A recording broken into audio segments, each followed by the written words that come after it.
보니까 변요한 예술병 걸린 것 같다를 터프하면서도 섬세하고 터프하면서 섬세. 허세를 맞습니다. 부리면서도 나약하고. 맞습니다. 네. 예. 그리고 또 뭐죠? 살짝만 말씀드릴게요. 얘기하시면 안 돼요. 예. 왜 그래? 아 그래요? 비밀이에요. 카메라 잠깐만 컷해주세요. 다시 카메라 컷해주세요. 카메라 컷.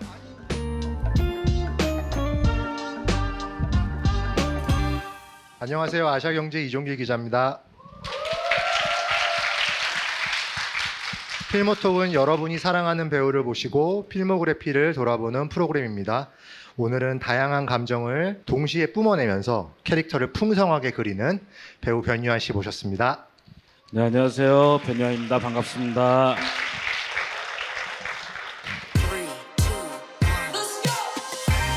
이번 필모톡의 주인공 변요한 배우.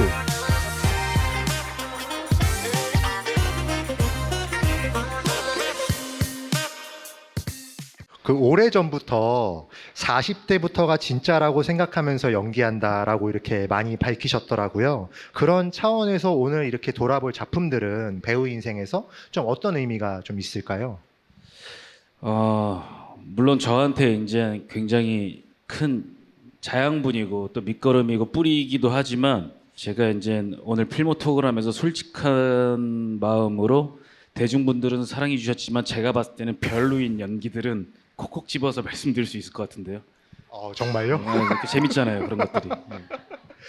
그럼 지금부터 그 소중한 기억들을 하나씩 들여다보도록 하겠습니다. 재생되는 참고 영상에는 영상 자막과 수어 통역이 제공됩니다. 일부 작품은 BTV에서 같이 본 콘텐츠로 만나보실 수 있으니까 많은 관심 부탁드리겠습니다. 그럼 첫 번째 캐릭터부터 만나보겠습니다. MBC에서 8월 16일부터 방영하는 금토 드라마 백설공주에게 죽음을 블랙아웃인데요. 필모톡에서 최초로 하이라이트 영상을 보여드리겠습니다.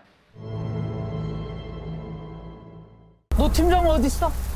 방수대 실력 한번 보여봐라. 범죄자 는 다 똑같아. 요리조리 빠져나갈 궁리만 하고. 넌 양심이란 게 없어? 저 아직까지도 기억이 안 나요. 기억은 해내야지. 네 친구들 찾아야 할 거 아니야.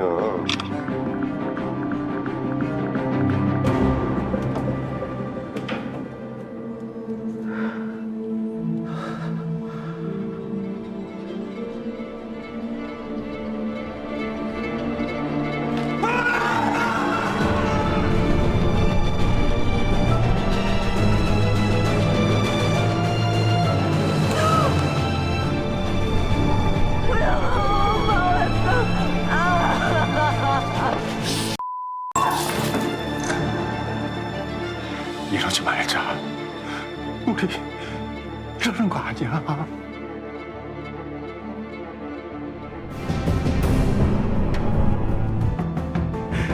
고정호, 기억해. 간략하게 좀 드라마를 소개해 주실 수 있을까요? 우선 쉽게 설명드리면 엄친아 이제 고종호가 하루아침에 살인자가 됩니다. 그래서 출소 후에 10년 복역하거든요. 그 이후에 내가 아니라는 것을 찾아 나가는 미스터리 역추적 스릴러입니다. 근데 제가 범인일 수도 있고요. 근데 저도 대본을 앞쪽을 조금 읽어봤는데 이거를 어떻게 연기했을까 굉장히 좀 궁금해지더라고요. 누명을 벗을 단서는 전무한 상황인데 이웃 주민들도 잔뜩 벼르고 있고 왜 고난의 길을 자처한다라고 좀 생각하셨는지 궁금하네요. 드라마를 보시면 아시겠지만 가족인 것 같아요. 가족. 나는 그렇게 살아가도 괜찮아도 우리 가족은 나 때문에 고개 숙이고 살아가면 안 된다라는 생각 때문에 이제 마을로 찾아가게 됐고 또 그러면서 여러 가지 사건들이 이제 계속 만들어지고 그걸 파헤쳐 나가는 이야기인 것 같습니다.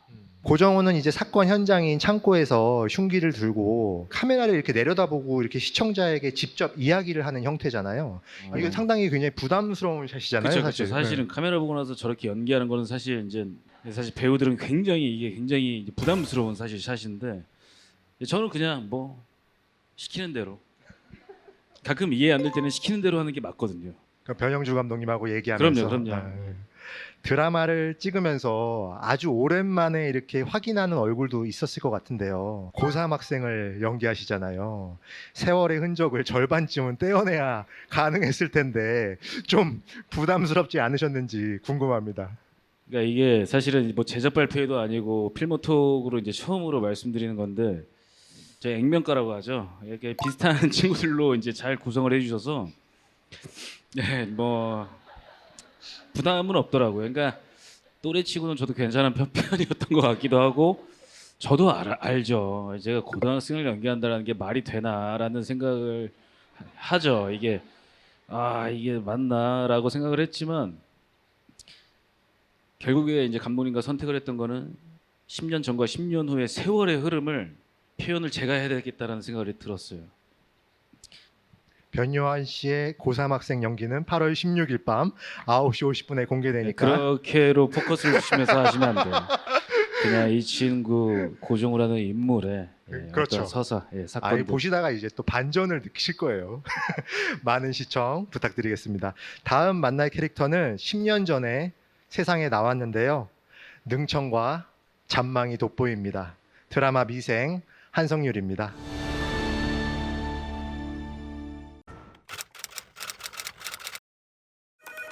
네, 원인터 영업삼팀 장그래. 비도 오는데 퇴근하고 술 한잔 할까? 바쁩니다.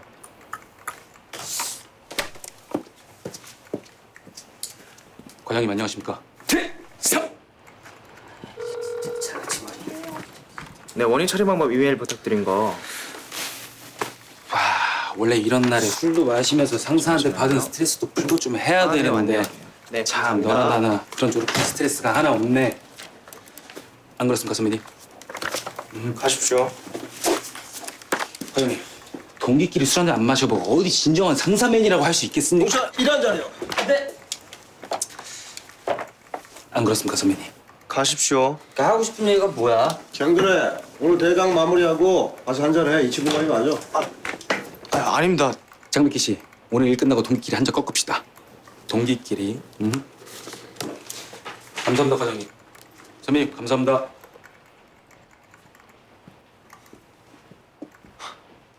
김원석 감독님을 제가 인터뷰했는데요. 다양한 매력을 가진 역할이라 적임자 물색에 어려움이 있으셨는데 마지막 미팅 상대가 변요한 씨였다고 하더라고요. 변칙 복서처럼 자기만의 호흡과 리듬이 있어서 굉장히 마음에 들었다고 하시는데요. 당시에 좀 어떤 연기 보여주셨는지 기억나세요? 오디션 때? 그 옥상에서 하는 씬을 찍었어요. 이게 뭐 장그래 씨, 저는 뭐 기계공학을 전공했고 다양한 뭐 브리비엣 막 이런 거 있잖아요.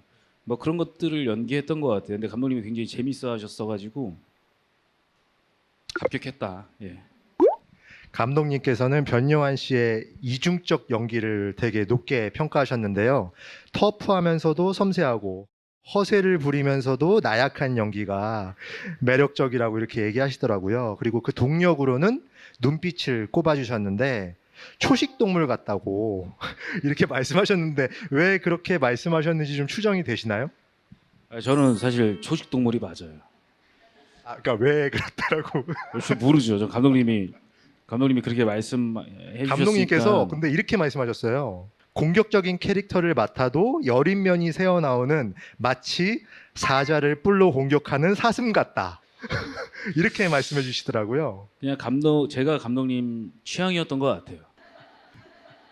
그렇게밖에 설명이 안 되는 것 같아요. 뭐 아까 처음에 뭐죠? 그 칭찬이 한 번 더 읽어주시겠어요? 예. 터프하면서도 섬세하고 터프하면서 섬세하고 허세를 맞습니다. 부리면서도 나약하고. 맞습니다. 예. 예. 그리고 또 뭐죠? 그겁니다. 예, 맞습니다. 예, 그런 것 같아요. 제가 오늘 좀 땀이 날라고 그러네요. 사실 연출자는 구상한 감정을 배우가 이렇게 명확하게 표현해야 좀 안심을 하잖아요. 근데 그런 부분에서 정답에 가까운 연기들을 상대 배우들이 보여주니까 그게 좀 잘 맞았던 것 같다 이런 말씀을 해주시더라고요. 저는 감독님을 굉장히 신뢰했어요. 그리고 동료 배우들도 신뢰했기 때문에 이게 맥이 안 잡히는 퍼포먼스를 해도 그렇게 믿어주면서 볼 것 같은 믿음이 있었어요. 그래서 저는 뭐 다들 덕분에 신나게 놀았죠.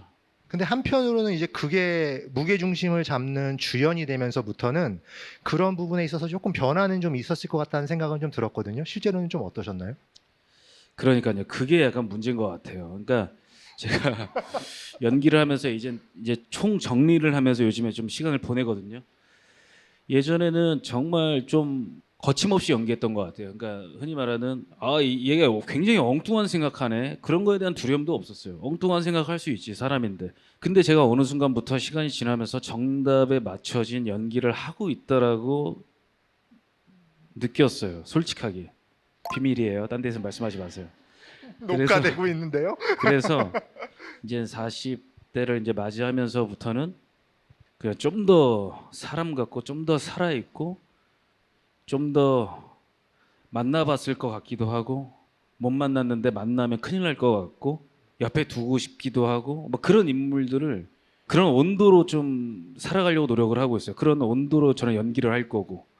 그러니까 세상에 정답이 정해진 어떤 주연 배우의 연기가 아닌 이상하게 따라가게 되라는 연기를 하고 싶은 어떤 갈망이 있는 것 같습니다. 아유, 그런 고민들이 다 자양분이 되는 거죠. 뭐 요즘에 제가 좀 보니까 변요한 예술병 걸린 것 같다는 그런 어떤 리플들이 있더라고요. 되게 굉장히 감사한데 저는 예술병 걸렸어요. 그리고 예술학교를 자퇴했고 저는 연기를 언제까지 할지 모르겠지만 나중에 남겠죠. 그런 흔적들이 좀 자유롭게 하고 싶습니다. 더욱더.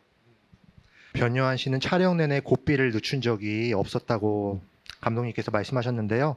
그 덕에 좋은 연기가 나왔다면서 다음과 같이 메시지를 전해주셨습니다. 제가 지금 이제 하려고 그러잖아요. 요한 씨, 오디션 때 엉뚱했던 연기가 기억나네요. 그걸 보며 한성률이 잘 나타날 것 같았어요. 기대에 부응해줘서 고마워요. 덕분에 신인 배우를 잘 발굴하고 연출을 잘 하는 것처럼 보일 수 있었어요. 여전히 변요한 씨의 독특한 연기가 드라마의 성공 요인 가운데 하나라고 생각해요. 주연을 맡으면서 고민이 많아졌죠? 부디 잘 풀어가며 더 좋은 배우로 커가길 바랄게요. 여러분 박수 부탁드립니다.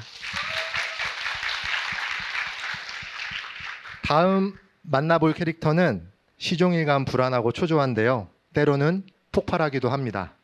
영화 들깨 정구입니다.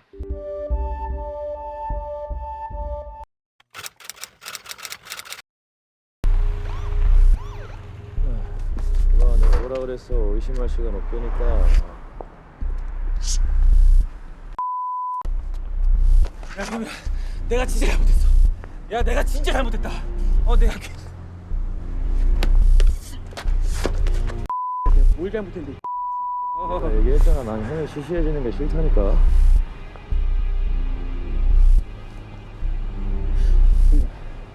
잘 생각해봐. 사람들 다 그렇게 살아. 저기 있는 사람들 다 그렇게 살아. 형도 그렇게 살아. 그래야지 사회에서 네 자리를 만들 수 있는 거야. 너처럼 이빨 드러내면서 살면 네가 혼자서 얼마나 갈 수 있을 것 같은데. 와, 저 겁태가리 없는 거 봐 저거.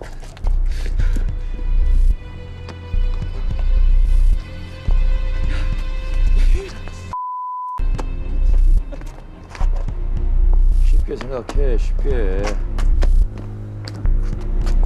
내가 인생 얼마나. 감독님이 전체 촬영을 2주 전까지 정구역을 찾지 못했다고 하시더라고요. 변요한 씨를 만나자마자 찾았다라는 이렇게 느낌을 받으셨다는데요. 사실 이해하기도 쉽지 않은 캐릭터인데 준비 기간도 2주밖에 없다 보니까 좀 어려움이 좀 있으셨을 것 같은데 좀 어떠셨나요? 그러니까 제가 2주에 강한 것 같아요. 발등에 불 떨어질 때 약간 움직이는 스타일이라서 뭐 그런 것도 약간 영향이 있었던 것 같고 간절함이 컸던 거죠. 그러니까 이 시간은 다 핑계고 내가 연기할 수 있는 무대와 내가 연기할 수 있는 역할만 있더라면 그런 간절함이 어떻게 보면 박정구를 만들고 좀 변요한이라는 사람과 약간 묘하게 하나가 되면서 이상한 에너지로 표출되지 않았나라는 생각이 들어요. 감독님은 변요한 씨가 감정에 몰입하면 순식간에 눈동자가 촉촉해진다고 이렇게 말씀해 주셨는데 비에 젖은 강아지처럼 눈빛이 처연하다고 이렇게 말씀하시더라고요. 김원석 감독님의 사슴 표현하고 약간 좀 흡사한 것 같기도 했는데 스스로도 좀 그렇게 생각하시나요? 저 때는 이제 가능했었죠. 근데 지금은 말랐어요. 좀 이상하게 젖질 않더라고요. 눈빛이. 그래서 저 때는 그냥 카메라만 보고 있으면 간절해서 그런지 몰라도 약간 감사함에 이렇게 좀 뭐라 해야 촉촉함, 뭐 선천적으로도 좀 그런 것들이 있었고요. 타고난 복이었군요. 예. 아지트에서 효민과의 관계를 마무리하고 나오는 얼굴도 이제 빼놓을 수 없는데요.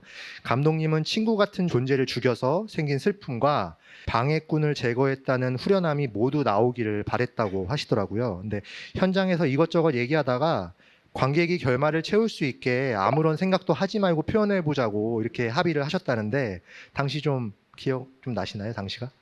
제 저예산이니까 이 폭탄을 터뜨릴 수 있는 게 한 2번밖에 없었어요. 한 번 터뜨리면 이제 마지막은 정말 잘 터뜨려야 되는데 그래서 감정이 안 잡히면 감독님이 갑자기 진짜 이랬어요. 그러니까 못 터뜨리게 하려고. 그래서 이제 엄청 수많은 작전을 짜고 작전을 짤수록 머리만 복잡해지고 어떻게 연기해야 할지 모르겠고 그러다가 그냥 아무 생각하지 말자. 아까 말씀하신 대로 이제 관객한테 좀 열어두는 결말을 주자 해서 딴 생각했어요. 딴 생각. 그냥 뭐 그때 뭐 딸기우유 먹는다는 생각을 했는데 그거 물어보려고 했는데 네, 저는 다 기억이 나서 딴 생각을 해도 연기가 가능하구나라는 거를 저 때 느꼈어요. 그러니까 이게 여러분들은 모르시니까 감독님이 끝나고 나서 너 근데 무슨 생각했어? 라고 했더니 여동생이랑 같이 딸기 우유 먹는 생각했어요 라고 이렇게 얘기했다고 합니다. 그때 감성이 참 스윗했네요. 감독님께서 고마웠다면서 다음과 같이 메시지를 또 남겨주셨습니다. 촬영 현장이 열악해 불안한 상황에서 연기해야 했는데 열과 성을 다해줘 진심으로 고맙다. 아직도 기억난다. 전화통화로 클라이맥스 씬 대본을 고치며 서로 신나게 웃던 그날이. 앞으로도 다채롭고 복잡한 연기 기대할게. 여러분 박수 부탁드립니다. 변요한 씨는 수준급 액션 연기도 여러 번 선보이셨는데요. 대표적인 캐릭터를 만나보겠습니다. 육룡이 나르샤 이방지입니다.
변요한 씨의 액션을 대역했던 스턴트 배우 김영민 씨를 제가 영민이요, 인터뷰했는데요.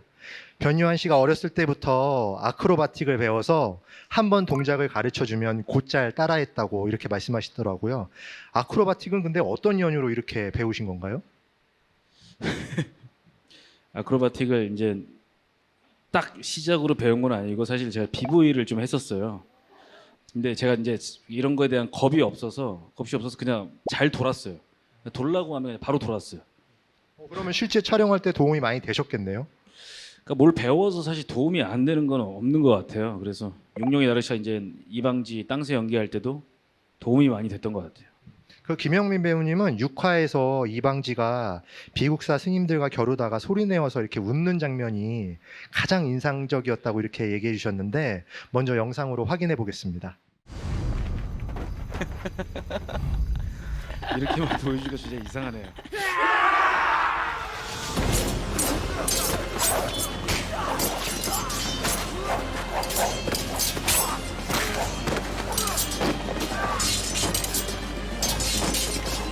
이거 제가 여쭤보니까 웃는 얼굴도 그렇고 회전하면서 이렇게 도는 것도 그렇고 다 변요한 씨 아이디어였다고 이렇게 얘기해 주셨는데 아니요. 제 아이디어 아니고 무술팀에서 만들어서 제가 한 거죠. 웃는 거는 변요한 씨가 웃는 거는 네. 제가 한번 웃으면 안 되냐고 그랬어요. 감독님한테 한번 웃으면 안 돼요. 그러니까 한번 너무 싸우기만 하면 인물 소개가 안 될 것 같아서 한 번은 엣지 잡고 한번 들어가고 싶습니다. 그래갖고 이제 감독님이 잘 이제 감독님이 굉장히 또 수용을 잘해 주셔서 사실 저는 그 이어서 나오는 360도로 돌면서 앞으로 전진하면서 칼을 휘두르는 그 장면이 이게 말은 쉽고 보기는 쉽지만 정말 어려울 것 같거든요. 이게 아마 이방지 첫 액션이었을 것 같아요. 좀 긴장도 많이 하곤 했는데 가니까 또 되더라고요. 연습을 그만큼 또 많이 했고 거의 토할 때까지 하기도 하고 지금은 진짜 못 하시겠죠? 지금은 다시 돌아가서 찍으라고 해도 저보다는 잘 찍을 수는 없을 것 같아요. 근데 다른 식으로 해야죠. 알겠습니다. 다음 만날 캐릭터는 이런 액션과는 좀 거리가 많이 먼데요. 오히려 싸움을 관망하면서 시를 쓸 것 같습니다. 바로 만나보겠습니다. 미스터 션샤인 김희성입니다.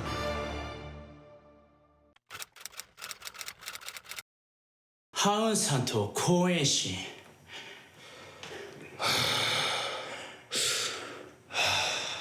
참으로 아름다운 이름들이구려. 사마 내 어제 아름답고 무용한 것들을 좋아하오. 달, 별,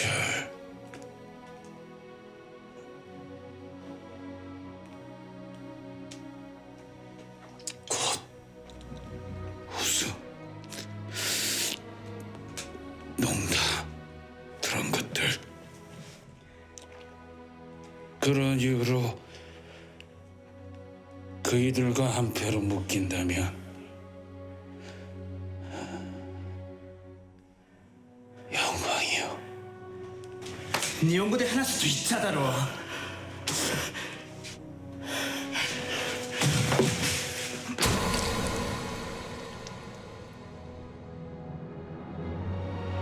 이응복 감독님을 인터뷰했습니다. 근데 감독님께 여쭤보니까 첫 만남에서 작품에 누가 될 수 있다면서 이제 고사하셨다고 하시더라고요. 김은수 작가님, 이용복 감독님 하면 너무 달콤하잖아요. 근데 뭐 재미없는 표현이지만 오히려 해가 될 수 있을 것 같다라는 생각이 들었어요. 그러니까 작품에. 그리고 내가 할 수 있을까라는 어떤 자신감이 없었죠. 예, 그래서 그냥 말씀을 드렸었어요. 너무 감사하지만 이제 제가 못할 것 같다고. 근데 진짜로 손을 잡아주셨고 그 약속을 지켜주셨죠. 감독님도 다른 감독님들처럼 양가적 연기에 주목하셨는데요. 예쁘게 웃지만 처연하게 슬픈 한량 같지만 친부를 부끄러워하는 바람둥이 같지만 순애보적 연기를 굉장히 잘해줬다고 이렇게 말씀하셨습니다. 한 가지 매력을 더 꼽아주셨는데 바로 실제로도 무용한 걸 좋아할 듯한 그런 얼굴인데요. 그 변요한 씨도 이렇게 좀 싱크로율이 좀 높다고 스스로 생각하시는지 좀 알고 싶네요. 저보다는 제가 이 김희성 이제 연기를 하고 나서 이제 저희 가족들한테 이제 피드백을 전 잘 받거든요. 저 때는 이제 저희 할머니가 살아 계셨을 때예요. 저희 할아버지랑 싱크로율이 높더라고요. 저희 할아버지가 그렇게 노는 걸 좋아하셨다고. 김희성은 이제 드라마에서 거의 근데 웃고 있잖아요. 사실 상당 부분은 가짜 웃음일 텐데 이어지는 임종순간의 이제 그 웃음은 진짜라고 저는 생각하거든요. 이유는 아무래도 이제 김태리 씨하고 연기한 포켓포를 치는 구화신에서 이제 아무래도 찾을 수 있을 텐데 혹시 그 대사를 기억나시면 한번 읊조려 주실 수 있으실까요? 혹 정원자가 있어. 나 원체 무용하고 아름다운 것들을 좋아하오. 난 원체 무용한 것들을 좋아하오. 달, 별, 꽃. 달, 별, 꽃, 바람, 웃음, 농담, 뭐 그런 것들. 그런 이유로 살다가 가는 것이 나의 뭐 이유라면 이유요. 여러분 박수 한번 쳐주셔야 되는 거 아니에요? 왜냐면 이 장면을 종종 봐요, 제가. 예전엔 아예 제 거를 안 보려고 하다가 아까도 말씀드린 것처럼 좀 어떤 정리를 하고 싶어서 조금씩 이제 찾아보긴 합니다. 약속의 이제 웃음이잖아요. 어떻게 보면 마지막의 웃음은 그 웃음을 이제 연기하는 데 있어서 사전에 고민을 굉장히 많이 하셨을 거라고 좀 생각이 들었는데 실제로 좀 어떠셨는지 궁금합니다. 김태리 씨 보면서 연기가 나왔던 것 같아요. 저 혼자 연기하는 게 아니니까 같이 이제 눈을 마주보고 연기를 하면 집에서는 뭐 달, 별, 바람, 웃음, 이렇게 했더라면 뭐 이렇게 미소가 나오기도 하고 뭐 그런 거 아닌가라는 생각을 합니다. 집에서 근데 연습을 진짜 많이 하시나 봐요. 감독님들이 제가 인터뷰하면서 다 집에만 갔다 오면 뭐 하나씩 갖고 온다고 다 그 얘기들을 하시더라고요. 그 아이디어를 내는 걸 되게 좋아해요. 막 음. 진짜 새로운 발상, 뭐 여러 가지 뭐 새로운 캐릭터 뭐 이렇게 막 생각을 해서 갑자기 막 새벽에도 막 전화하고 막 영상 통화 걸고 얼마 전에 이종필 감독님하고는 새벽 5시에 감독님 주무세요. 근데 이 감독님이 안 주무시더라고요. 아, 이번에 앉아. 파반느 찍을 네. 때. 예. 그러면 막 영상 통화 걸고 막 앞에서 막 연기해 보는 거예요. 막 이러면서. 근데 저는 이런 게 너무 재밌어요. 역시 연기가 만병통치약이었네요. 네, 뭐 아직까지는요. 감독님은 4화에서 김의성이 꽃을 들고 고해신을 만나러 가는 장면이 가장 좋았다고 말씀해 주셨는데요.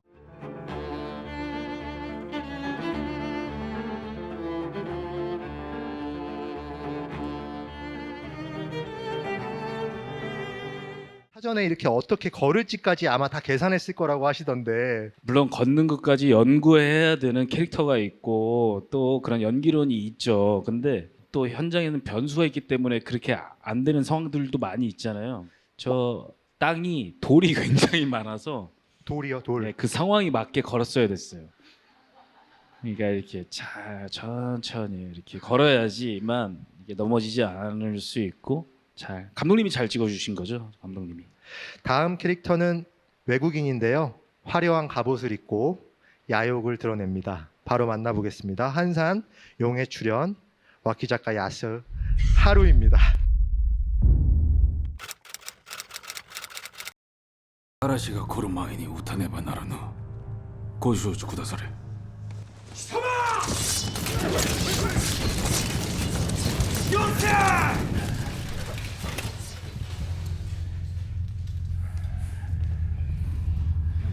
かように下賤な者とは共に戦えぬ。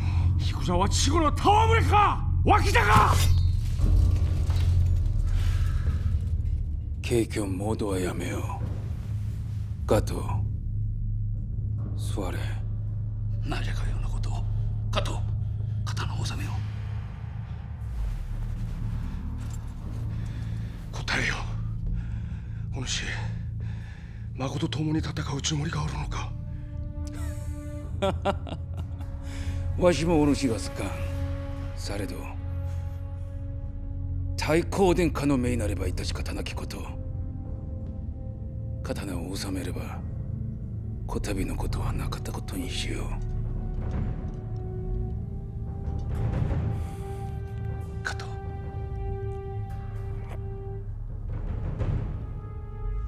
와키 작가는 대사의 감정을 이렇게 비교적 좀 직설적으로 이렇게 표현하는 캐릭터잖아요. 그 생소한 언어에 약간 그런 감정을 담아내는 그 과정이 쉽지만은 않았을 것 같은데 그런 부분은 좀 어떻게 해결하셨나요? 그러니까 제가 너무 재미없게 말씀드리는 것 같은데 저는 사실 상대 배우들만 보면 캐릭터가 만들어지는 것 같아요.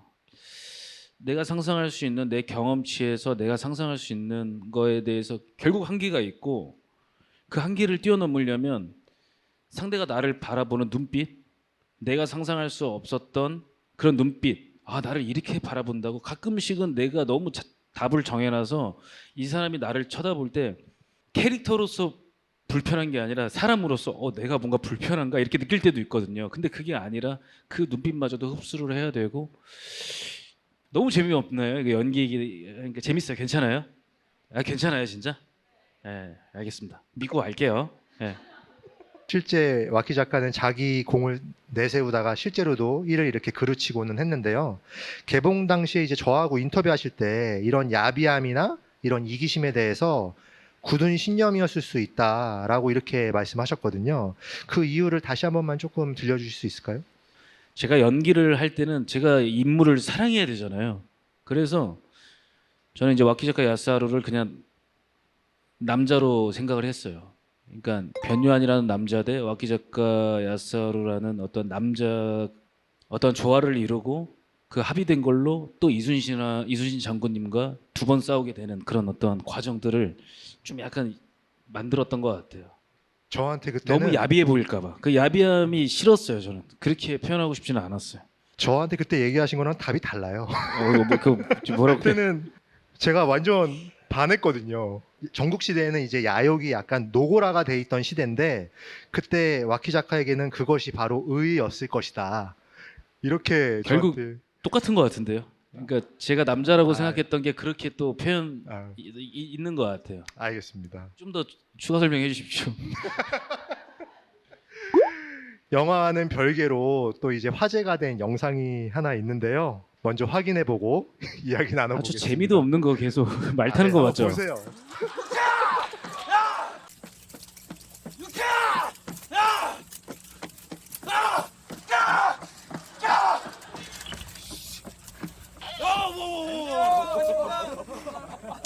안정된 얼굴 촬영이 필요해서 이렇게 찍었다고 합니다. 사실 이렇게 연기하다 보면 민망할 때가 많을 수밖에 없을 텐데요. 이런 경우는 좀 더 그럴 것 같거든요.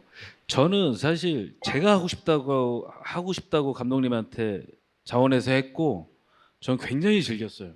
그 스태프들이 같이 웃는 게 좋았어요. 네, 창피하지도 않았고, 근데 지금 보니까 좀 창피하네요. 사실 요즘 이렇게 영화 촬영장에서는 컴퓨터 그래픽이 거의 다 쓰이잖아요. 맞아요.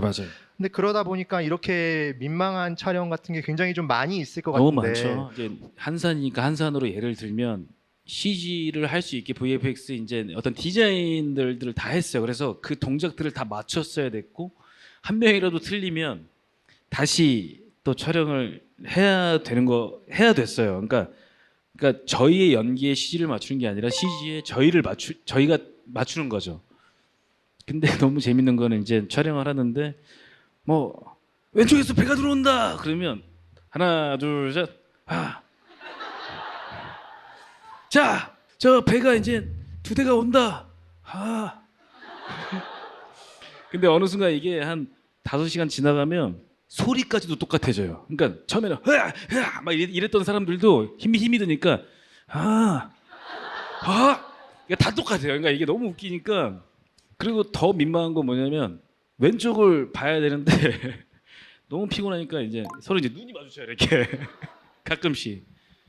뭐 그런 순간들이 좀 소소하게 재밌고 그랬던 것 같아요. 예. 배역의 이제 긴장과 불안을 불어넣는 솜씨도 탁월한데요. 그녀가 죽었다. 구정태를 통해 확인해 보겠습니다.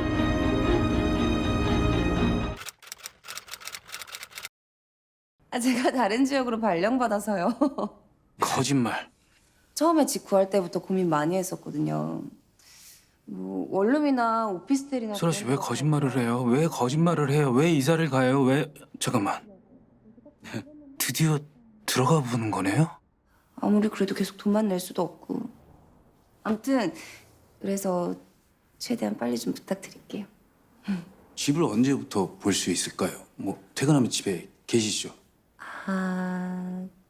그거 말인데요.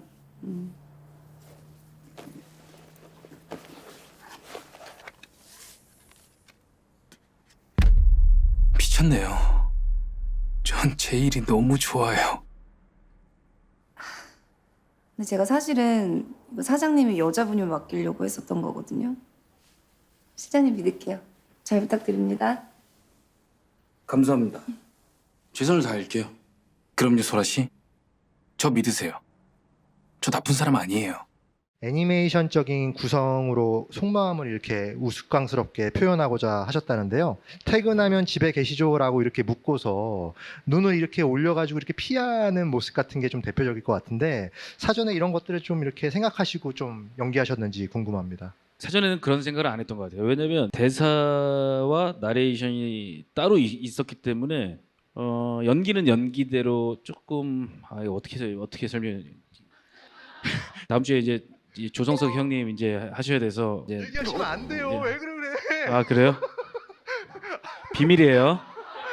카메라 잠깐만 컷해주세요. 다시 카메라 컷해주세요. 컷.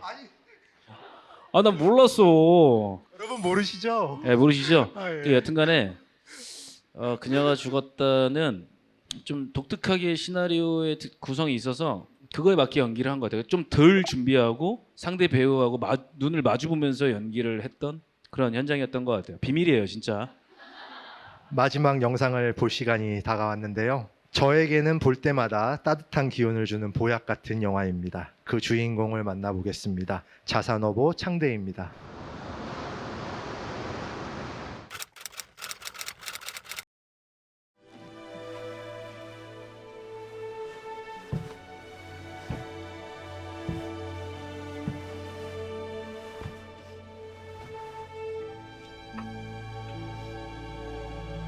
내가 섬 사람들을 두루 만나보았다.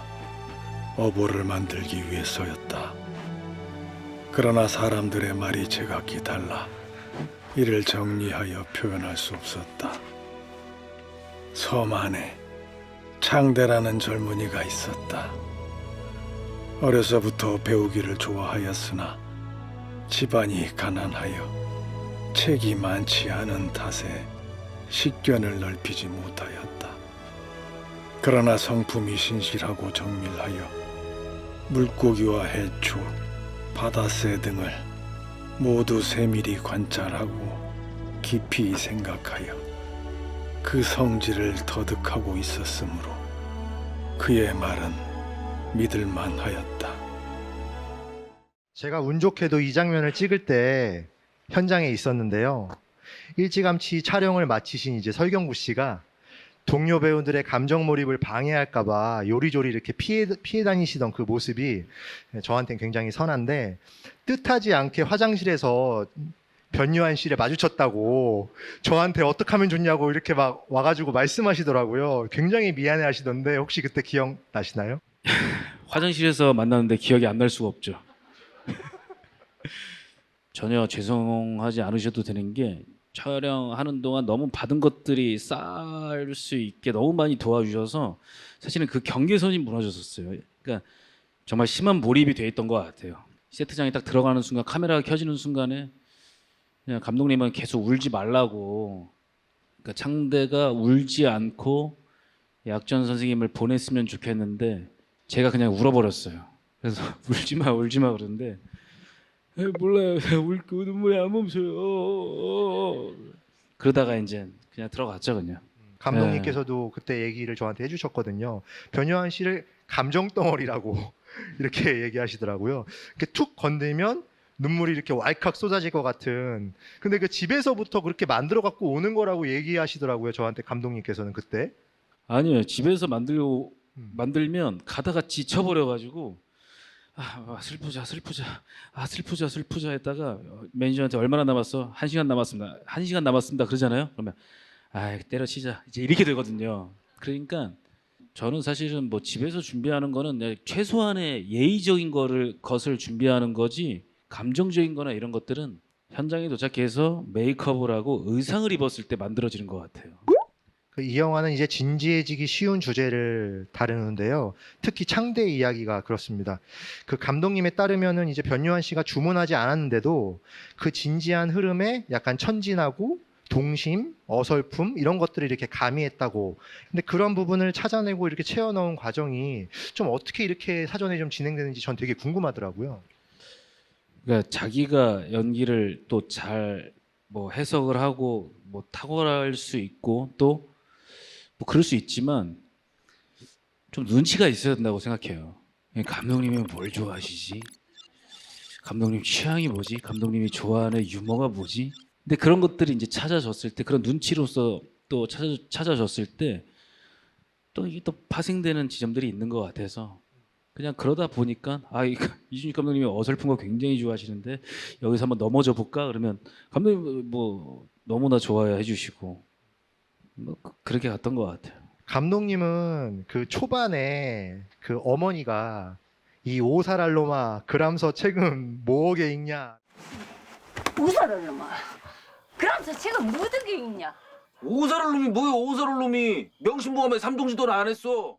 원래는 창대가 짜증으로 끝나는 거라고. 없는 거 몰라도 나는 언니밖에 없는데.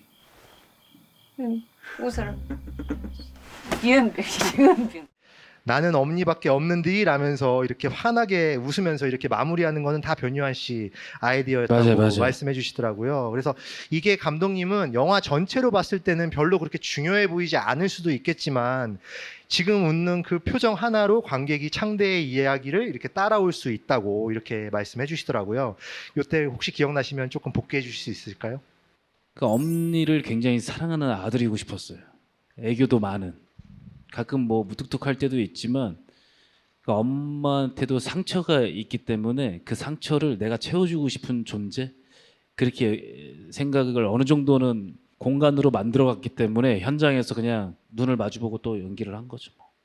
그때 이제 이 촬영을 이제 전남의 신안에 있는 도초도에서 2달 동안 이렇게 촬영을 하셨잖아요.